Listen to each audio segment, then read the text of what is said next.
o que eles querem de modelo para a nossa economia é um modelo de uma economia que seja impedida de crescer, de gerar renda, de gerar emprego.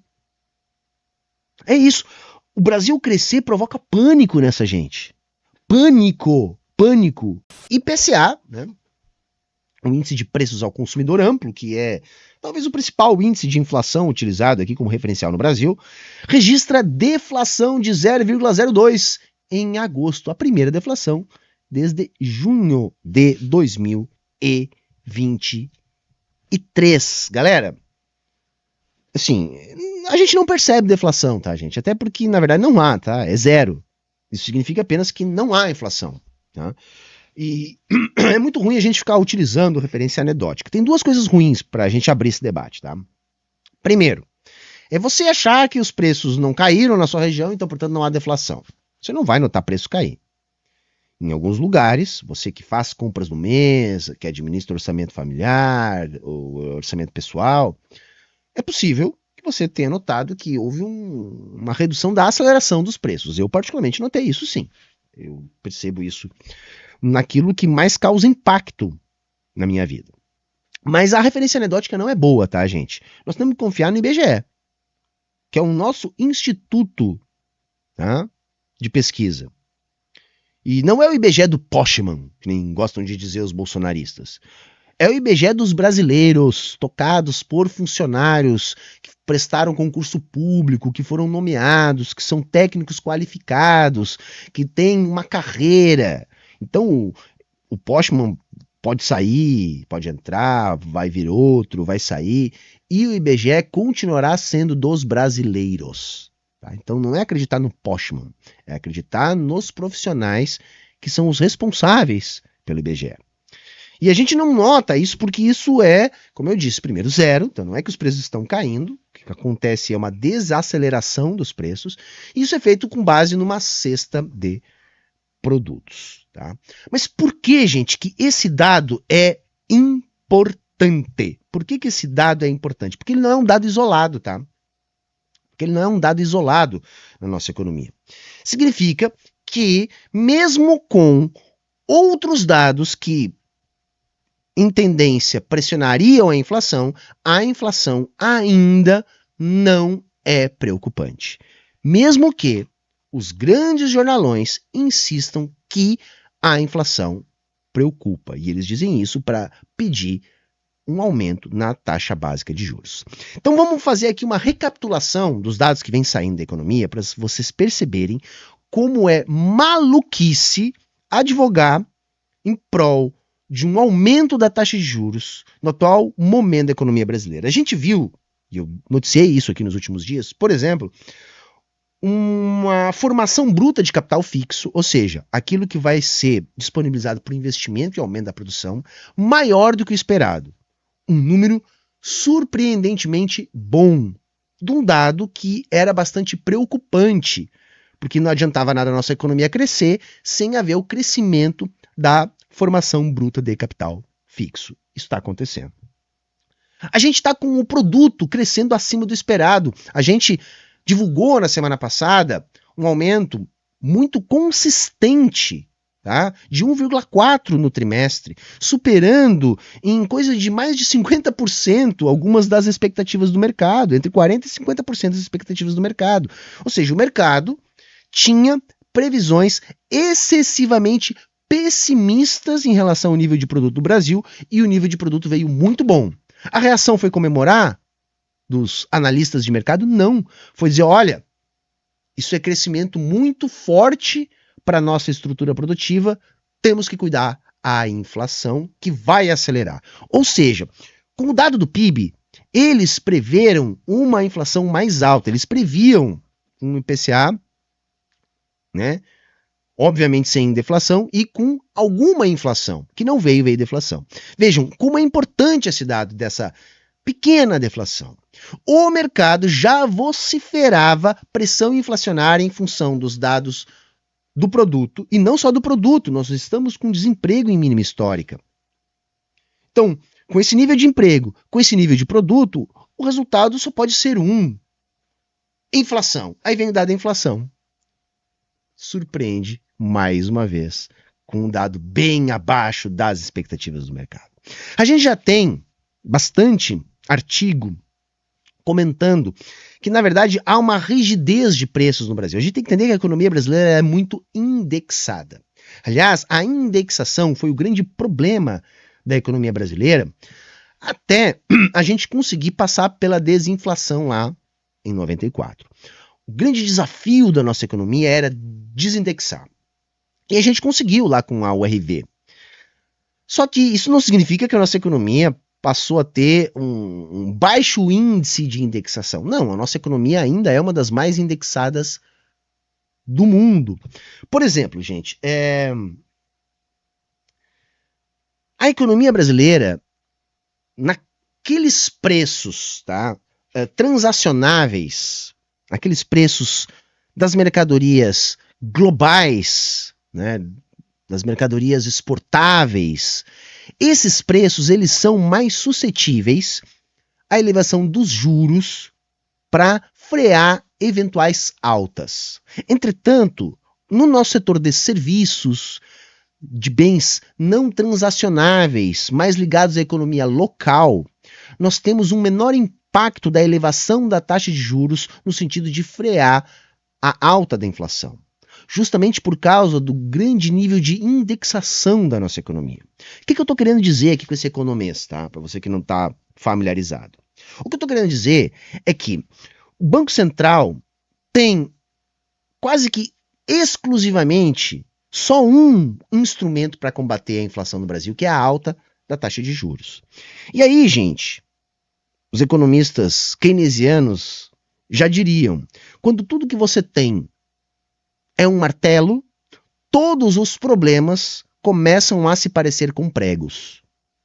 Como você só tem esse instrumento, você só pode usar esse instrumento. Então, se há uma pressão inflacionária, eleva-se taxa de juros. Só que a estrutura produtiva do Brasil, que é majoritariamente puxada pelos serviços, e com uma economia altamente indexada, faz com que essas elevações da taxa básica de juros sejam inócuas para frear movimentos inflacionários mais ligados a esses produtos não transacionáveis, ao setor de serviços. Há uma recuperação do nosso setor de serviços, que, aliás, é o grande dínamo da nossa economia. A nossa economia está surpreendentemente, relativamente bem. Inclusive, eu fui mais pessimista para a economia brasileira em 2024 por causa do arcabouço fiscal, o que faz a nossa economia estar relativamente bem é a retomada da renda do trabalhador. Isso nos modelos de desenvolvimento econômico é o que acontece nas chamadas economias guiadas pelos salários. O crescimento econômico no debate entre os desenvolvimentistas, ele pode ser puxado pelos lucros ou pelos salários. Eu estou entre aqueles que é melhor, né, na perspectiva da classe trabalhadora, uma economia que cresce puxada pelos salários. Os críticos a essa visão vão dizer que uma economia puxada pelos salários acaba achatando muito a margem de lucro, e isso faz com que as empresas percam competitividade e a economia fique estagnada.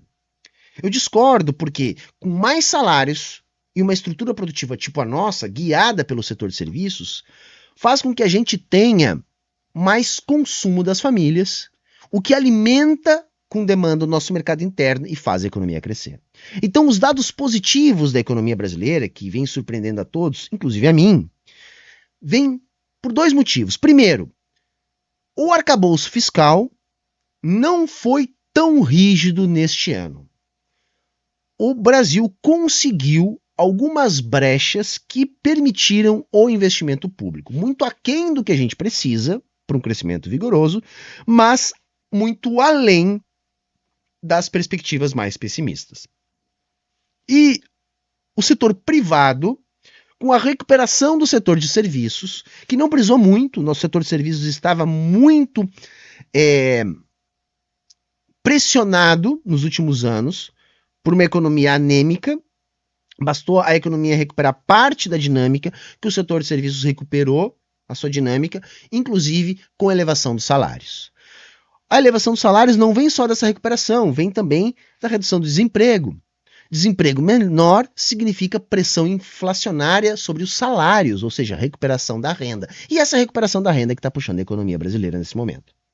Então, os dados que nós temos vêm justamente da recuperação do setor de serviços, da renda do trabalhador. Ah, Humberto, mas a gente sabe que esses dados de menos de 7% de desemprego não é bem verdade, porque o trabalhador não trabalha as horas suficientes, o desalento é muito grande, etc. Mas, gente, isso é o desemprego formal, não quer dizer que está uma maravilha. Isso aqui é capitalismo, isso aqui é sul global.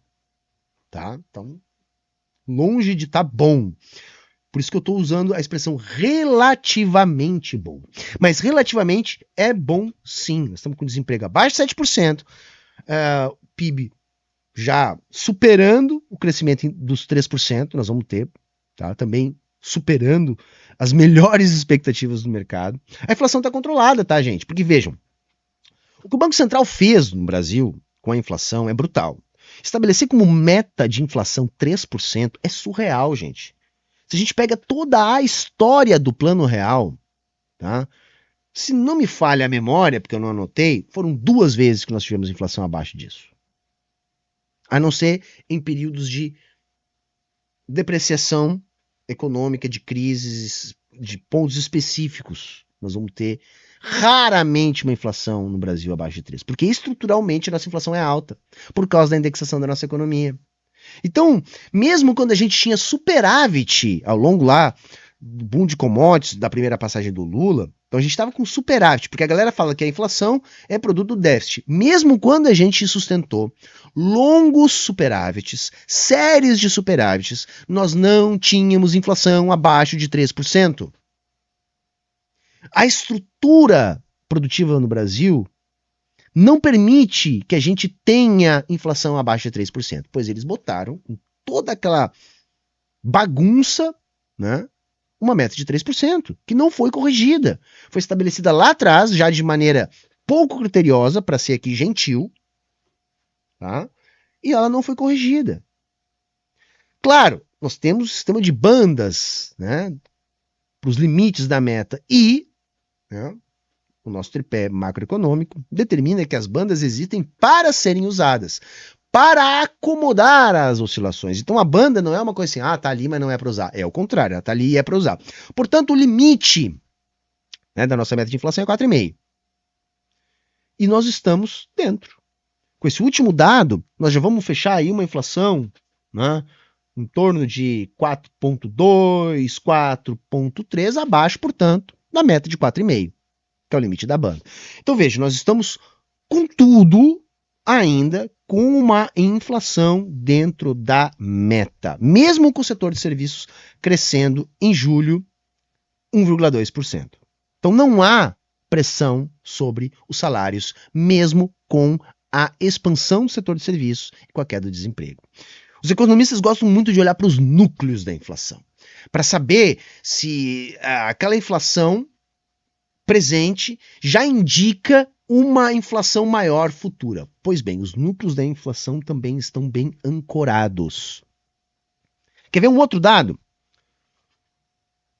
O dólar. Tem tudo para acabar a pressão sobre o dólar. Por quê? Já está precificado no mercado internacional que o Banco Central dos Estados Unidos deve reduzir em 0,5 ponto percentual a taxa básica de juros lá. Juro menor nos Estados Unidos significa menos pressão cambial aqui. Então vejam, além de todos esses dados que já indicam haver um momento tranquilo ou relativamente tranquilo da nossa economia, em termos de pressão inflacionária, nós ainda temos dados externos como esse. Uma provável redução da taxa de juros nos Estados Unidos em 0,5 ponto. Isso aí deve segurar a cotação do dólar, o real deve se valorizar. Valorização do real significa menos pressão inflacionária. Tá? E para quem gosta de ficar sendo fiscal de déficit, pois bem, o déficit brasileiro também está caindo. O déficit de 2023 foi de 230 bilhões. O que a gente está imaginando para 2024 São 57 bilhões. Quer dizer, não tem dado ruim na economia brasileira para justificar, tá, essa capa do Estadão aqui. Vejam ali que eu circulei e sublinhei. Vocês viram todos os dados que eu dei aqui para vocês. Macroeconômicos. Pois bem, vejam o que a banca diz. A banca, desse Banco Central controlado pelo mercado, né, porque, né, independente de quem, né, já projeta um ciclo de alta de juros no Brasil. Com altas nas próximas 4 reuniões do Copom. Isso é um achaque, isso é um roubo. O mesmo mercado que previa uma queda da economia da Argentina de 2%, quando na real vai ser 4%, é esse que projeta esse tipo de coisa aqui pro Brasil. Gente, não há justificativa nenhuma para a elevação da taxa de juros no Brasil. Muito menos para um novo ciclo de alta de juros no Brasil. Porque o que eles dizem é o seguinte, olha, nós temos que aumentar o juro porque a economia está muito aquecida. O Brasil vai crescer mais de 3%, o desemprego está muito baixo, a renda está melhorando, a capacidade instalada da indústria já está toda ocupada. E o resultado disso é óbvio. Gargalos estruturais atingidos e inflação. Primeiro que não é essa a única alternativa, né? A gente pode aumentar o investimento público, no investimento privado, que está incrivelmente se recuperando no Brasil. Só que vejam, o investimento, ele é impactado pela taxa de juros. O que uma economia precisa fazer para crescer de maneira sustentável? Ela tem que aumentar a oferta. E o aumento da oferta vem com o aumento do investimento. Mas os cabeças de planilha da Faria Lima estão pedindo, pelo amor de Deus, o quê? Para se elevar o juro. Ora, você eleva o juro, você encarece o crédito, você restringe o investimento. Ou seja, o que eles querem de modelo para a nossa economia é um modelo de uma economia que seja impedida de crescer, de gerar renda, de gerar emprego. É isso. O Brasil crescer provoca pânico nessa gente. Pânico. Pânico. É absurdo o nível de pânico que se provoca. Vejam só. Tá? Isso aqui que está na tela para vocês é o Boletim Focus. Esse é o de 6 de setembro. Isso aí, gente, é o que norteia o pensamento do Campos Neto, presidente do Banco Central aqui no Brasil. As expectativas da Faria Lima, que erram todas. Eles erram todas. Todas. Eles estão precificando elevação da taxa de câmbio. Eles estão precificando, tá, um PIB bem abaixo do que vai ser. Eles estão precificando uma inflação muito acima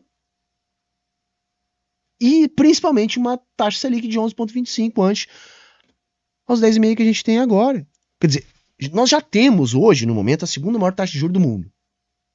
É absurdo, galera. Não tem como ter justificativa para isso. Pra você ter uma ideia, galera, assim, ó, a taxa está em 10,5, se não me falha a memória, o que faz com que ela esteja ali rodando aí em torno dos 7, tá? De juro real, que já é absurdo. Pra você ter uma noção, gente, aquilo que os economistas chamam de juro neutro para o Brasil, eu desconfio muito desse tipo de teoria, mas só para vocês entenderem como essas projeções do mercado não têm pé nem cabeça. O juro neutro no Brasil seria 5%. Nós já estamos em 7%. Entre 6 e 7%. Quer dizer, isso não está de acordo nem mesmo com a teoria liberal, mas mesmo assim, eles continuam pintando um quadro pior do que o da realidade, para tentar forçar uma alta da taxa de juros e um ciclo de alta na taxa de juros. Então é isso, tá? O que eu queria trazer é isso para vocês. Se preparem, porque o Brasil ameaçou crescer, a renda ameaçou melhorar, o desemprego ameaçou cair e a banca já está se organizando para frear tudo isso.